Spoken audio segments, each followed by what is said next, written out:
Uma produção WGBH Boston associada a Harvard University. Qual a coisa certa a fazer?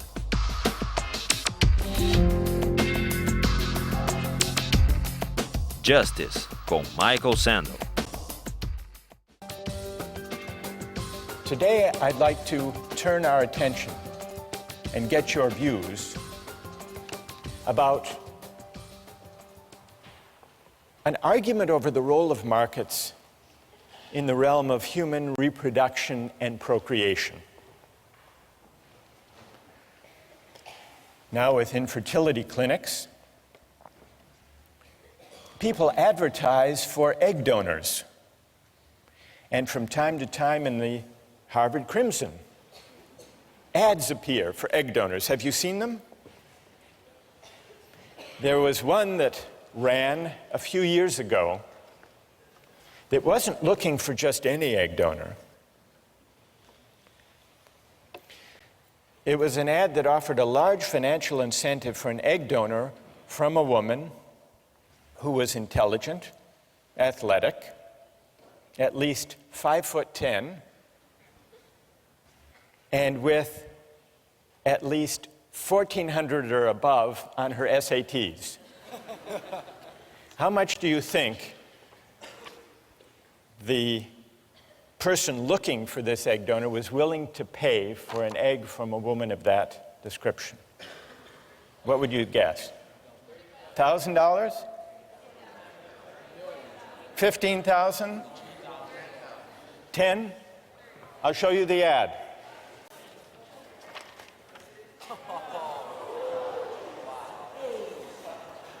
$50,000 for an egg, but only a premium egg. What do you think about that? Well, there are also sometimes ads in the Harvard Crimson and other college newspapers for sperm donors.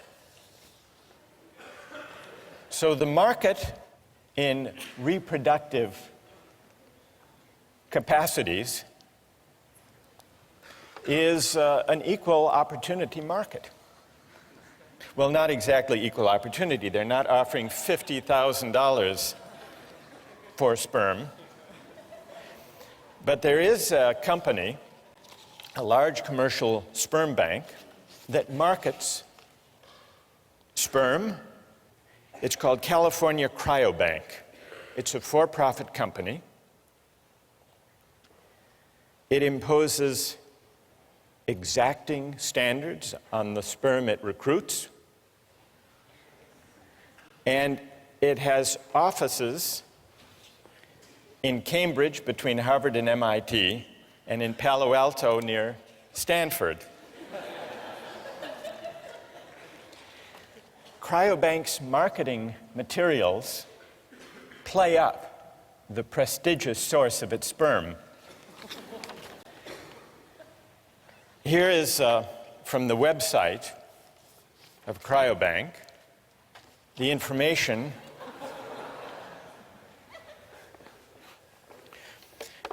Here they talk about the compensation. Although compensation should not be the only reason for becoming a sperm donor, we are aware of the considerable time and expense involved in being a donor.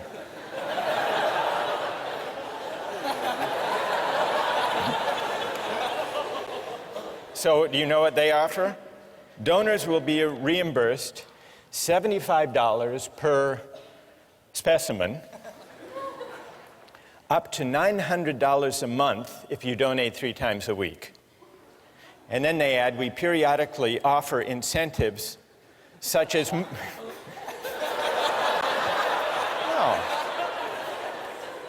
such as movie tickets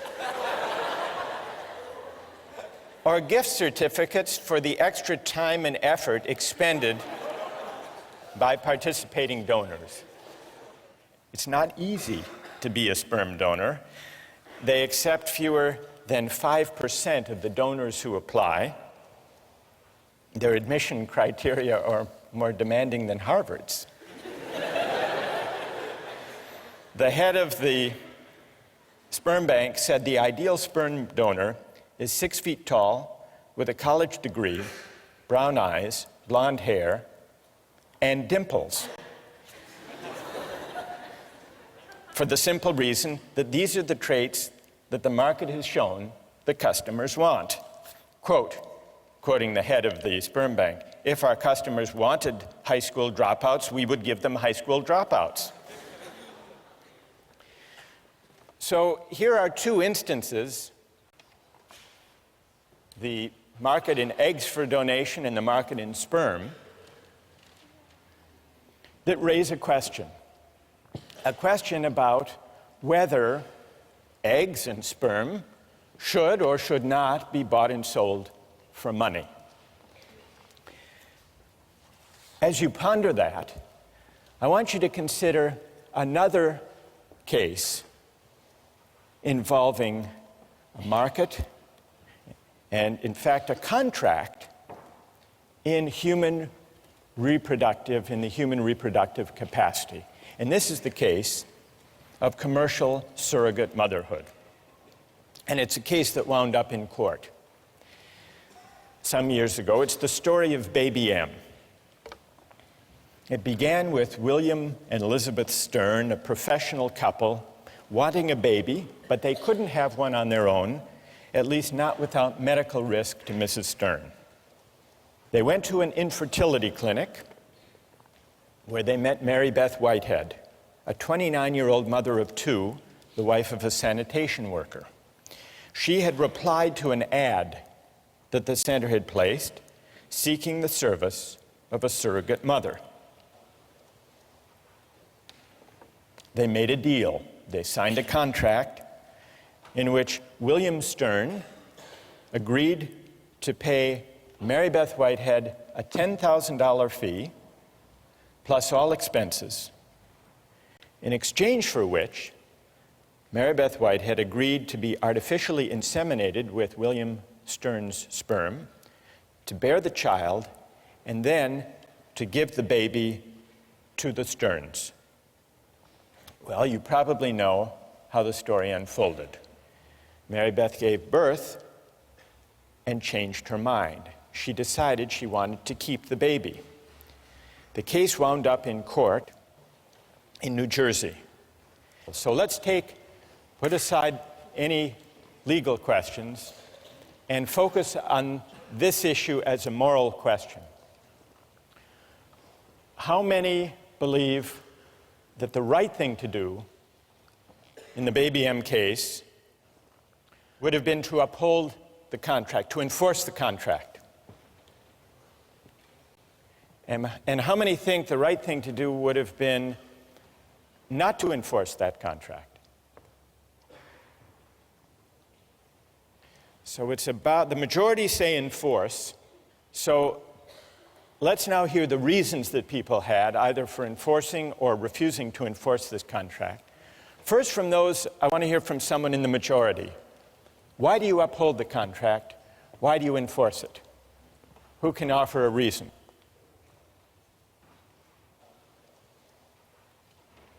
Yes. Stand up. It's a binding contract. All the parties involved knew the terms of the contract before any action was taken. It's a voluntary agreement. The mother knew what she was getting into. All four intelligent adults, regardless of formal education, whatever. So it makes sense that if you know what you're getting into beforehand and you make a promise, you should uphold that promise in the end. Okay. A deal is a deal, in other words. Exactly. And what's your name? Patrick. Is Patrick's reason the reason that most of you in the majority favored upholding the contract? Yes? All right, let's hear now someone who would not enforce the contract. What do you say to Patrick? Why not? Yes.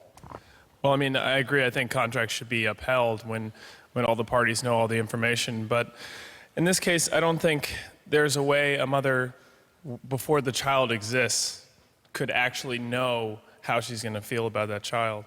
So I don't think the mother actually had all the information. She didn't know the person that was going to be born and didn't know how much she would love that person. So that's my argument. So you would not, and what's your name? Evan Wilson. Evan says he would not uphold the contract because when it was entered into, the surrogate mother couldn't be expected to know in advance how she would feel. So she didn't really have the relevant information when she made that contract. Who else? Who else would not uphold the contract? Yes. I also think that a contract should generally be upheld, but I think that the child has an inalienable right to its actual mother, and I think that if that mother wants it, then that child should have the right to that mother. You mean the biological mother, not the adoptive mother? Right. And why is that? First of all, tell me your name.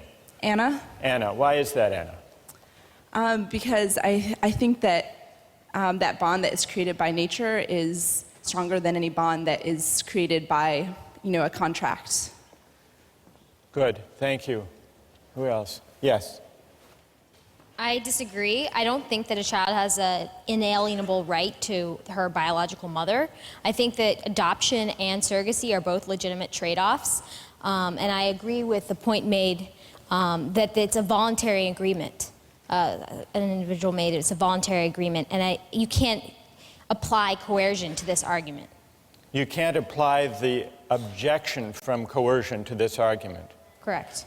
What's your name? Kathleen? Kathleen, what do you say to Evan that though there may not have been, Evan claimed that the consent was tainted not by coercion, but by lack of adequate information. She couldn't have known the relevant information, namely how she would feel about the child. What do you say to that? I don't think the emotional content of her feelings plays into this. I think in a case of law, in the justice of this scenario, her change of feelings are not relevant. If I give up my child for adoption and then I decide later on that I really want that child back, too bad. It's a trade-off. It's a trade-off that the mother has made. So a deal is a deal. You agree with Patrick? I agree with Patrick. A deal is a deal. Yes. Good. Yes. I would say that, though I'm not really sure if I agree with the idea that the child has a right to their mother, I think the mother definitely has a right to her child. And I also think that there are some areas where market forces shouldn't necessarily penetrate. I think that the whole surrogate mother area smacks a little bit of dealing in human beings. It seems dehumanizing, and it doesn't really seem right. So that's my main reasoning. And tell us your name. I'm Andrew. Andrew, what is dehumanizing about buying and selling the right to a child for money? What is dehumanizing about it? Well, because you're buying someone's biological right. I mean, you can't, in the law, as it's stated, you can't sell your own child. Like, were you to have a child, I believe that the law prohibits you selling it to another person or selling it So this into is like slavery. baby selling. Right. To a certain extent. I mean, though there is a contract with another person, you've made agreements and whatnot, there is an undeniable emotional bond that takes place between a mother and a child. And it's wrong to simply ignore this because you've written out something contractually. All right, you want to reply to Andrew? Stay there. You point out there's an undeniable emotional bond.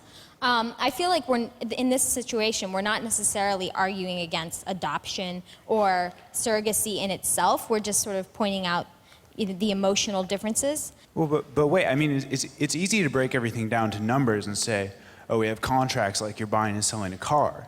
But there are underlying emotions. I mean, you're dealing with people. I mean, these are not objects to be bought and sold. All right, what about Andrew's claim that this is like baby selling? I believe that adoption and surrogacy should be permitted. Whether or not I actually will partake in it is not really relevant, but I think that the government should give its citizens the rights to allow for adoption and surrogacy. But adoption is not, according to Is the law. adoption baby selling?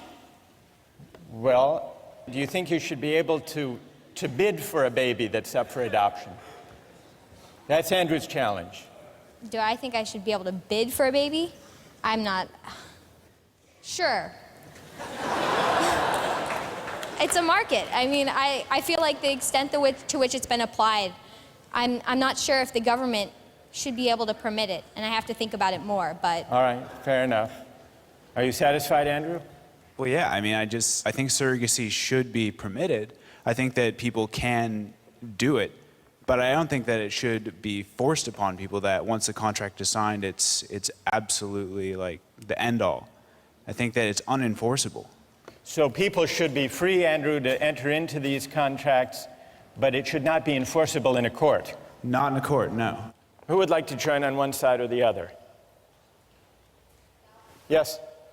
I think I have an interesting perspective on this because my brother was actually one of the people who donated to a sperm bank, and he was paid a very large amount of money. He was 6 feet tall, but not blonde. He had dimples, though. So he actually has... I'm an aunt now, and he has a daughter. He donated his sperm to a lesbian couple in Oklahoma, and he has been contacted by them, and he has seen pictures of his daughter, but he still does not feel an emotional bond to his daughter. He just has a sense of curiosity about what she looks like and what she's doing and how she is. He doesn't feel love for his child. So from this experience, I think the bond between a mother and a child cannot be compared to the bond between the father and the child. That's really interesting. What's your name? Vivian. Vivian. So we've got the case of surrogacy, commercial surrogacy. And it's been compared to baby selling, and we've been exploring whether that analogy is apt. And it can also be compared, as you point out, to sperm selling. But you're saying that sperm selling and baby selling, or even surrogacy, are very different because yes, they're unequal services. They're unequal services. Mm-hmm. And that's because, Vivian, you say that the tie, the bond... Yes, and also the time investment that's given by a mother, 9 months, cannot be compared to a man, going into a sperm bank, looking at pornography, and, depositing into a cup. I don't think those are equal. Good. All right. So we... Because that's what happens in a sperm bank. All right. So this is really interesting. We have... All right. Notice the arguments that have come out so far. The objections to surrogacy, the objections to enforcing that contract are of at least two kinds.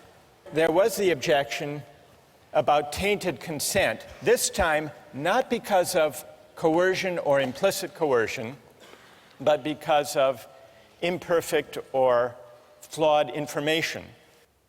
So tainted or flawed consent can arise either because of coercion or because of a lack of relevant information, at least according to one argument that we've heard. And then a second objection to enforcing the surrogacy contract was that it was somehow dehumanizing. Now, when this case was decided by the courts, what did they say about these arguments?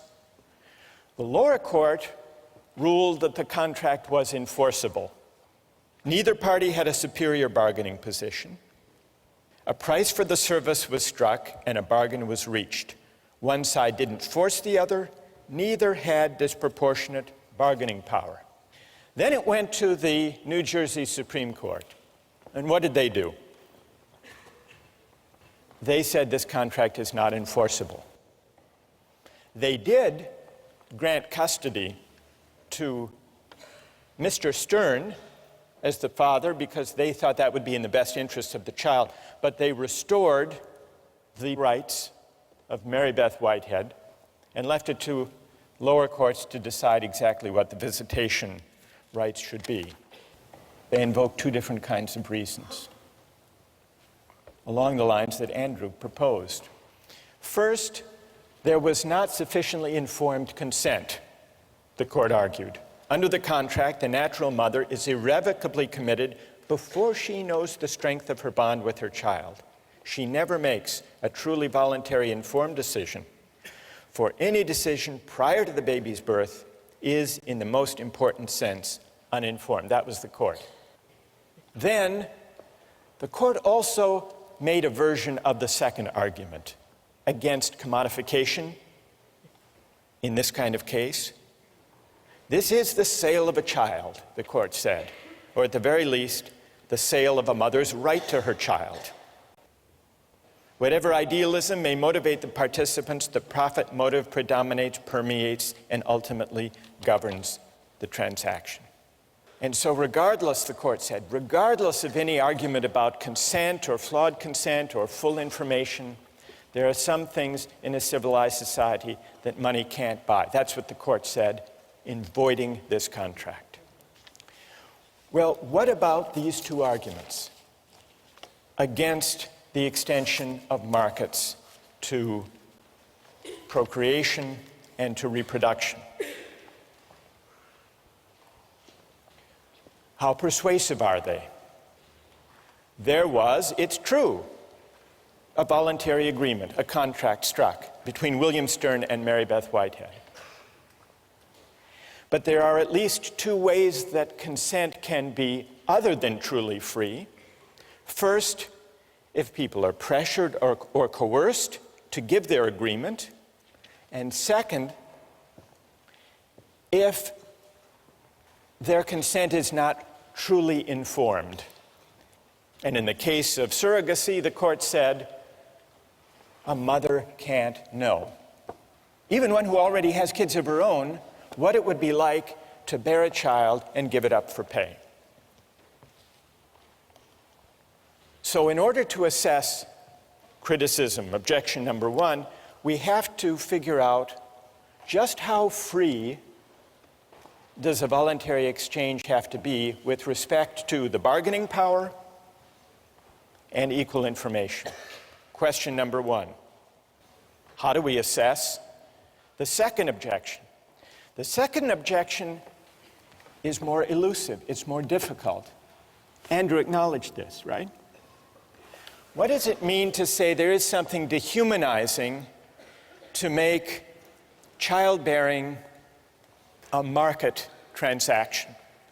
Well, one of the philosophers we read on this subject, Elizabeth Anderson, tries to bring some philosophical clarity to the unease that Andrew articulated.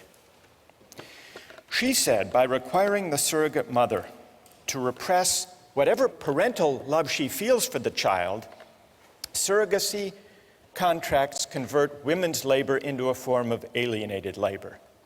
The surrogate's labor is alienated because she must divert it from the end which the social practices of pregnancy rightly promote, namely an emotional bond with her child. So what Anderson is suggesting is that certain goods should not be treated as open to use or to profit. Certain goods are properly valued in ways other than use. What are other ways of valuing and treating goods that should not be open to use? Anderson says there are many: respect, appreciation, love, honor, awe, sanctity.